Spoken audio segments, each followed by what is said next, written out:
You've seen it 1,000 times, right? You're at a restaurant, you glance at the wine list, and there it is. House Red, Côtes du Rhône. It's reliable, it's affordable, it's just kind of there. But what is it really? What's the story behind that super familiar name? Well, that's what we're gonna get into, because that simple name on the menu, it represents over 2,000 years of history.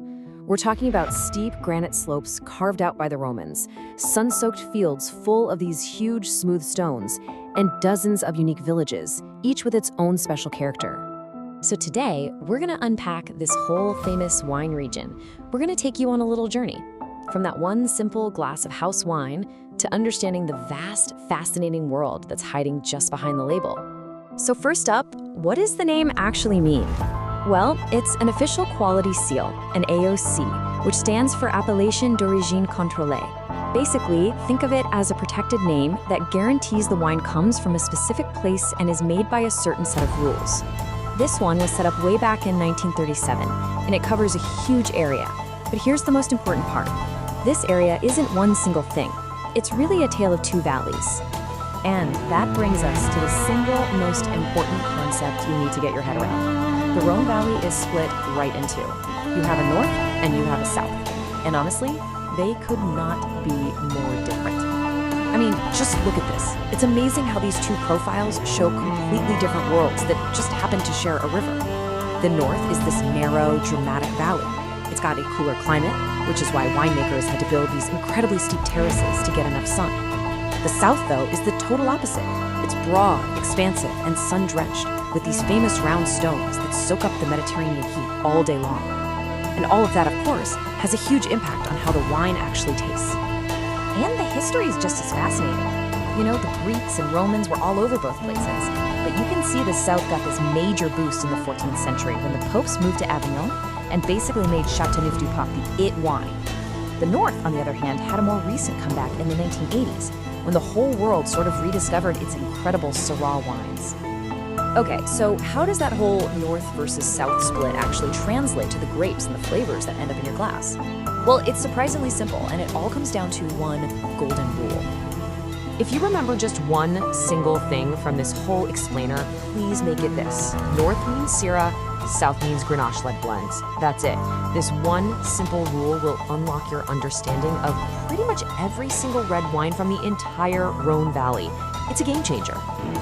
So, number one, red wine is all about the Syrah grape, and only Syrah. This isn't some fruity, jammy wine, it's structured and savory. You get these notes of blackcurrant and violet, sure, but then there's this incredible kick of black pepper, smoked meat, and even black olive. It's serious, it's complex, and it is absolutely delicious. Now, down in the warm south, it's all about teamwork. Grenache is the star of the show, bringing all these warm, generous red fruit flavors. But it's supported by other grapes like Syrah for structure and Mourvedre for depth.